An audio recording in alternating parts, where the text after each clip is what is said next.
USS Helena was a Brooklyn-class light cruiser built for the United States Navy in the late 1930s, the ninth and final member of the class. The Brooklyns were the first modern light cruisers built by the U.S. Navy under the limitations of the London Naval Treaty, and they were intended to counter the Japanese Mogami class. As such, they carried a battery of 15 6-inch 115 guns, the same gun armament carried by the Mogamis. Helena and her sister St. Louis were built to a slightly modified design with a unit system of machinery and an improved anti-aircraft battery. Completed in 1939, Helena spent the first 2 years of her career in peacetime training that accelerated as tensions between the United States and Japan increased through 1941. She was torpedoed at the attack on Pearl Harbor in December 1941 and was repaired and modernized in early 1942. After returning to service, Helena was assigned to the forces participating in the Guadalcanal campaign in the South Pacific. There, she took part in 2 major night battles with Japanese vessels in October and November 1942. The first, the Battle of Cape Esperance on the night of 11-12 October, resulted in a Japanese defeat, with Helena's rapid-fire 6-inch battery helping to sink a heavy cruiser and a destroyer.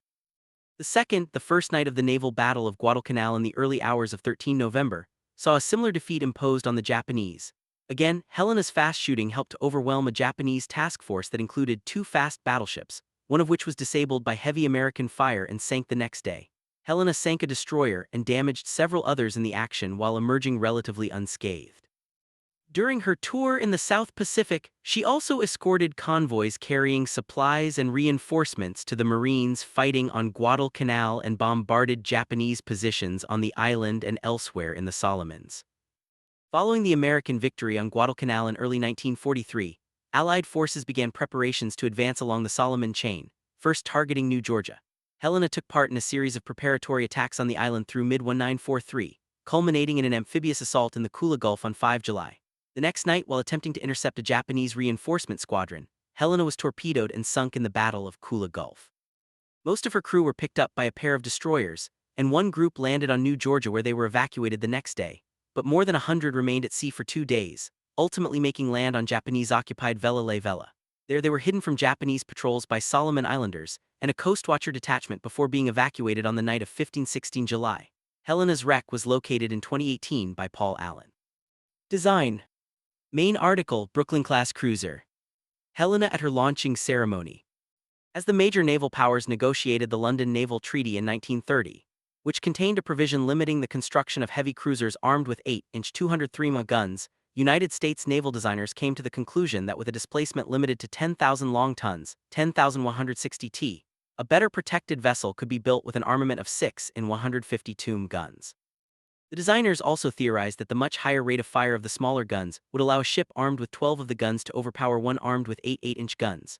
During the design process of the Brooklyn class, which began immediately after the treaty was signed, the U.S. Navy became aware that the next class of Japanese cruisers, the Mogami class, would be armed with a main battery of 15 6-inch guns, prompting them to adopt the same number of guns for the Brooklyns. After building 7 ships to the original design, additional changes were incorporated, particularly to the propulsion machinery and the secondary battery, resulting in the St. Louis subclass, of which Helena was the second member. 1-2A. Helena was 607 feet 4.125 inches, 185 m long overall, and had a beam of 61 ft 7.5 and 18.783 m, and a draft of 22 ft 9 and 6.93 m.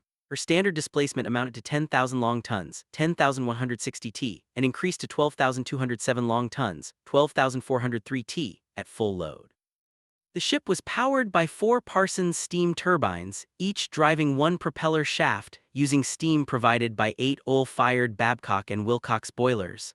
Unlike the Brooklyns, the 2 St. Louis-class cruisers arranged their machinery in the unit system, alternating boiler and engine rooms. Rated at 100,000 shaft horsepower, 75,000 kW, the turbines were intended to give a top speed of 32.5 knots, 60.2 km/h, 37.4 mph.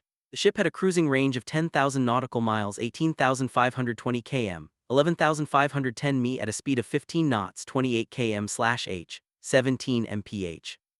She carried 4 Curtiss Soch Seagull floatplanes for aerial reconnaissance, which were launched by a pair of aircraft catapults on her fantail. Her crew numbered 52 officers and 836 enlisted men, 285. The ship was armed with a main battery of 15 6 in 47 caliber Mark 16 guns in 5 3-gun turrets on the centerline. 3 were placed forward, two of which were placed in a superfiring pair facing forward, with the third being directly pointed aft. The other two turrets were placed aft of the superstructure in another superfiring pair. The secondary battery consisted of 8 5 in 127 38 caliber dual-purpose guns mounted in twin turrets, with one turret on either side of the conning tower and the other pair on either side of the aft superstructure. As designed, the ship was equipped with an anti-aircraft AA battery of 8 0.5 and 13 guns, but her anti-aircraft battery was revised during her career. The ship's belt armor consisted of 5 inches on a layer of 0.625 and 15.9 mm of special treatment steel, and her deck armor was 2 and 51 mm thick. The main battery turrets were protected with 6.5 and 170 mm faces, and they were supported by barbettes 6 inches thick. Helena's conning tower had 5-inch sides, 285. Modifications. The main pre-war alterations to the ship revolved around her anti-aircraft battery. In 1941, the Navy decided that each member of the Brooklyn class was to be equipped with 4 quadruple 1.1 in 28 mm anti-aircraft guns, but the guns were in short supply, and Helena was the only member of the class to have received any of her 1.1 in guns by November 1941. The guns Helena received were placed in the mounts for the .50 cal guns, which were transferred to wheeled carts that could be moved to different firing positions. 910. The ship was reconstructed in 1942 during repairs as a result of damage sustained in the Japanese attack on Pearl Harbor on 7 December 1941. SG Surface Search Radar, SC Air Search Radar, and FC and FD Fire Control Radar sets for her main and secondary batteries were installed, along with a new anti-aircraft battery of 820 0.79 in Oerlikon cannon and 1640 1. 6 in Bofors guns in quadruple mounts, along with a director for each Bofors mount. 1112. Her 1.1 in guns were removed to arm her sister ships Honolulu and Phoenix. The ship's armored conning tower had proved to inhibit good all-around visibility, so it was removed and an open bridge was erected in its place. 913. In addition, the weight savings achieved by removing the tower helped to offset the increased weight from the larger anti-aircraft battery. 14. The conning tower, along with those of several of the Brooklyn-class cruisers that were also rebuilt in 1942, were later installed on the reconstructed battleships that had been sunk at Pearl Harbor. 15. Service history. Helena in 1940. Construction and early career. The U.S. Navy awarded the contract for Helena to the New York Navy Yard on 9 September 1935, and the keel for the new ship was laid down on 9 December 1936. Her completed hull was launched on 28 August 1938, and she was commissioned on 18 September 1939 with the hull number CL-50. 216-17 World War II had broken out in Europe in September that year, but for the time being, the United States remained neutral. After entering service, the ship was occupied with sea trials and initial training, and she embarked on a major shakedown cruise abroad on 27 December, bound for South American waters. She stopped in Guantanamo Bay, an American-leased naval base in Cuba, on the way before arriving in Buenos Aires, Argentina on 22 January 1940. From there she continued on to Montevideo, Uruguay on 29 January. While in the latter port, the crew inspected the wreck of the German heavy cruiser Admiral Graf Spee that had recently been scuttled after the Battle of the River Plate the previous month. Helena got underway again in mid-February to return to the United States, again passing through Guantanamo Bay on the way. After returning, she was dry-docked for repairs from 2 March to 14 July, 1618. She took part in training exercises and sea trials over the next several months until September, when she was transferred to the Pacific Fleet. She passed through the Panama Canal toward the end of the month and arrived in San Pedro, California on 3 October. From there, she continued on to Pearl Harbor, Hawaii to join the rest of the fleet, arriving there on 21 October. Over the course of the next year, the fleet spent its time conducting training exercises and shooting practice as tensions with Japan rose over the latter's war against China. 19. During this period, from 14 July 1941 to 16 September, the ship was dry-docked for maintenance at the Mare Island Naval Shipyard in California. It was during this period that the ship received her 1.1-inch guns. 20. Helena was slated to be dry-docked for another periodic maintenance in December 1941, and was moored in port with the minelayer Oglala tied alongside on 6 December, awaiting her turn in the shipyard. The ships happened to be moored in the berth normally reserved for the battleship Pennsylvania, which was currently in the dry dock. The ship's commander was at that time Captain Robert Henry English. 1917. World War II. Attack on Pearl Harbor. Main article: Attack on Pearl Harbor. Helena, center left at 10:10 dock. After the attack, Oglala has been towed astern where she capsized. Smoke clouds from the burning destroyers Cassin and Downs rise in the distance beyond Helena, while those from the battleship Nevada are visible to the right. The battleship California is down by the bow but has not yet sunk. On the morning of 7 December, the Japanese launched their surprise attack on the American fleet with a first wave of 40 Nakajima B-5N torpedo bombers, 51 HD-3A dive bombers and 50 B-5N high-level bombers, escorted by 43 Mitsubishi A-6M0 fighters. 21. The Japanese expected Pennsylvania to be in her normal berth. 3 minutes into the attack, which had begun at 07:55, a B-5N torpedo bomber dropped its torpedo at what its pilot expected to be the battleship. The torpedo passed underneath Oglala and exploded against Helena's hull on the starboard side, nearly amidships. The blast tore a hole in the hull that flooded the starboard engine and boiler rooms and severed wiring for the main and secondary guns. The ship's crew raced to their battle stations, and 2 minutes after the torpedo hit, the backup forward diesel generator had been turned on, restoring power to the guns. 1722, Oglala was less fortunate than Helena, as the blast effect loosened hull plates on the mine layer and caused her to capsize. 23. The first pilot had mistaken the superimposed silhouettes of the two ships, backlit by the sun, to be Pennsylvania. The second torpedo bomber in the wave closed to within 600 wide, 550 m of Helena and Oglala when the pilot realized the first pilot's mistake, breaking off his attack run and causing 2 more pilots to do the same. 4 other pilots pressed their attacks, but all of their torpedoes missed. By this time, the ship's anti-aircraft guns were beginning to engage the Japanese attackers, forcing one of the bombers to drop their torpedo before they reached an ideal launch position. One of the torpedoes went wide and hit a transformer station, while the other 3 ran deep and embedded themselves in the harbor floor. 24. During these attacks, one of the fighters strafed the ship, causing little damage. 25. At the same time that the first wave had begun their attacks, the Japanese aircraft carriers launched a second wave consisting of 81 dive bombers, 54 high-level bombers, and 36 fighters.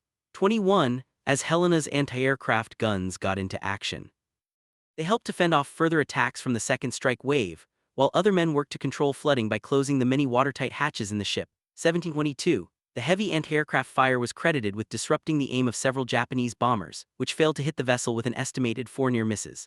Of these, 1 struck the pier while the other 3 landed in the water on her starboard side. 25. Helena's anti-aircraft battery provided a heavy barrage of fire during the attack.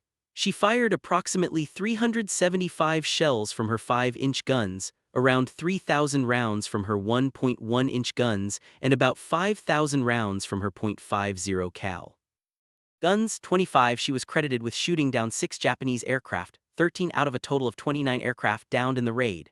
21. 26 men were killed in the initial attack and another 5 later died of their wounds, while another 66 were injured but recovered. A significant number of the casualties were the result of the torpedo hit, with many of the remainder from bomb fragments from the near misses. 25. 2 days after the attack, Helena was moved into Dry Dock No. 2 in Pearl Harbor for an inspection and temporary repairs to allow her to return to the west coast of the United States. Steel plates were welded over the torpedo hole, and on 31 December, Helena was refloated. She got underway for Mare Island for permanent repairs and modifications on 5 January 1942 in company with a convoy bound for California. The vessel arrived in the shipyard on 13 January and was dry docked 6 days later. Repair work was completed by 4 July, with initial sea trials taking place on 3 to 4 July. Only the directors for the 4-beam guns, still en route from the manufacturer, were left to be fitted. The directors arrived shortly thereafter and were installed on 10 July. Helena then conducted a brief period of training that lasted until 15 July, when she returned to Mare Island to have her SG radar installed. 11. She departed Mare Island later that month, moving to San Francisco, where she joined 6 transports bound for the South Pacific. The transports carried a contingent of Seabees to Espiritu Santo. There, Helena joined Task Force TF-64, then in the midst of the fighting around Guadalcanal. 1726-27. Guadalcanal Campaign. Helena on 1 July 1942, off Mare Island. Main article: Guadalcanal Campaign. Over the course of the next 2 months, Helena and the rest of TF-64 were occupied with covering reinforcement convoys to support the Marines fighting on Guadalcanal and escorting carrier battle groups in the area. While Helena operated with the carrier Wasp on 15 September, a Japanese submarine attacked the fleet and hit Wasp with 3 torpedoes, inflicting fatal damage. Helena picked up some 400 survivors from Wasp and carried them back to Espiritu Santo. Shortly thereafter, Captain Gilbert C. Hoover came aboard the ship to replace English. 1728. By this time, the task force consisted of Helena, her sister ship Boise, the heavy cruisers San Francisco and Salt Lake City, and the destroyers Fahrenholt, Duncan, Buchanan, McCalla, and Laffey. 29. Following the actions along the Matnico in late September and early October, the decision was made to send further reinforcements to the island, and so the 164th Infantry Regiment of the Americal Division embarked on a pair of destroyer transports. TF-64 provided the close escort for the vessels, screening them to the west to prevent Japanese forces from intercepting them. By this time, the unit was commanded by Rear Admiral Radham Norman Scott, who conducted one night of battle practice with his ships on 8 October before embarking on the operation. The ships patrolled to the south, just out of range of Japanese aircraft based in Rabaul over the course of 9 and 10 October, and each day at 12:00 Scott took his ships north to Rennell Island, where they would be in position to reach Savo Island to block a Japanese squadron if it was detected by air. On 11 October, American aerial reconnaissance detected Japanese vessels moving toward the island carrying their own reinforcements, and Scott decided to try to intercept them. 30. Battle of Cape Esperance. Map showing the movements of Godo's and Jojima's forces during the battle. The light gray line skirting Savo Island depicts Godo's planned approach and exit route for the bombardment mission. Hatsuyuki is misidentified as Murakumo. Main article: Battle of Cape Esperance. Unknown to Scott, the Japanese had sent a group of cruisers and destroyers to bombard the American garrison on Guadalcanal. This unit, commanded by Rear Admiral Aritomo Godo, consisted of the heavy cruisers Yaba, Kinugasa, and Furutaka and the destroyers Fubuki and Hatsuyuki. As the two squadrons approached each other in the darkness at the southern end of the slot shortly before 22:00 on 11 October, 3 of the 4 American cruisers launched their floatplanes, but Helena did not receive the instruction from Scott aboard his flagship San Francisco, and so her crew dumped the aircraft overboard to reduce the risk of fire in the event of a battle. By 22:23, the American ships had arranged themselves into a line in the order Fahrenholt, Duncan, Laffey, San Francisco, Boise, Salt Lake City, Helena, Buchanan, and McCalla. This was despite the fact that Helena and Boise both carried SG radar, which was significantly more effective than the SC sets carried by the other vessels. 31-32. The distance between each ship ranged from 500 to 700 wide, 460 to 640 m. Visibility was poor because the moon had already set, leaving no ambient light and no visible sea horizon. 33-34. Helena's radar operators picked up the oncoming Japanese squadron at 23:25, fixing their position as being 27,700 wide, 25,300 m away at 23:32. Shortly after Helena initially detected the Japanese, Scott had reversed the course of his ships, steaming to the southwest as Godo's vessels steamed perpendicular to Scott's course. This would place the American squadron in position to cross the T of the Japanese formation. Officers aboard Helena assumed that Scott was aware of the contacts based on his course reversal. By 23:45, the gunnery radar of the American flagship finally detected the Japanese at a range of only 5,000 wide, 4,600 m, which was confirmed by lookouts on the American vessels. Hoover requested permission from Scott to open fire, and after receiving what he interpreted as an affirmative answer, he ordered his guns to begin firing at 23:46. The other ships in the squadron quickly followed Helena's example. Godo was at that time still unaware of the Americans' presence, and his ships were not prepared for action, having assumed that after the Battle of Savo Island, American naval forces would not challenge Japanese warships at night. 34-36-37. The initial salvos struck Yaba, inflicting serious damage and mortally wounding Godo, causing further confusion on the Japanese ships. After only a minute of firing, Scott ordered his ships to cease firing because he was concerned they were accidentally shooting at the leading trio of destroyers, which had fallen out of formation during the course reversal. Fire from the American ships did not actually stop at this point, and after clarifying the position of his ships, he ordered TF-64 to resume firing at 23:51. During this period, the captain of Furutaka turned to port to escape the heavy American fire, but reversed course at 23:49 to come to Yaba's aid. This maneuver rewarded Furutaka with numerous shell hits from several warships including Helena, at least one of which detonated the torpedoes in her deck launchers and caused a major fire. Kinugasa also immediately turned to port, but unlike Furutaka, her captain continued to withdraw along with Hatsuyuki, avoiding any damage to his vessel. Fubuki turned to a course parallel with the American squadron. Initially targeted by San Francisco and Boise and set on fire, Fubuki then drew heavy fire from most of the other vessels. In the confused, close-range action, either Helena or Boise, the only ships armed with 6-inch guns accidentally hit Fahrenheit, causing flooding and a fuel leak that forced her to withdraw from the battle, 38-39-40. At around midnight, Scott sought to reorganize his squadron to more effectively pursue the Japanese vessels. He ordered his ships to flash their fighting lights and come back into formation. At 00:06, lookouts aboard Helena and Boise spotted the wakes of torpedoes that had been launched by Kinugasa as she withdrew. Shortly thereafter, Kinugasa opened fire with her main battery, inflicting serious damage to Boise. After a short duel between Kinugasa and Salt Lake City, Scott broke off the action as the Japanese continued to flee northeast. Despite having been hit more than 40 times, Yaba survived the battle, though Furutaka eventually succumbed to progressive flooding, as did Fubuki. Helena contributed to both vessels' demise. Despite having defeated the Japanese bombardment force, Scott missed a second group of warships carrying reinforcements to Guadalcanal, and they were able to deposit their men and supplies without incident. 41-42.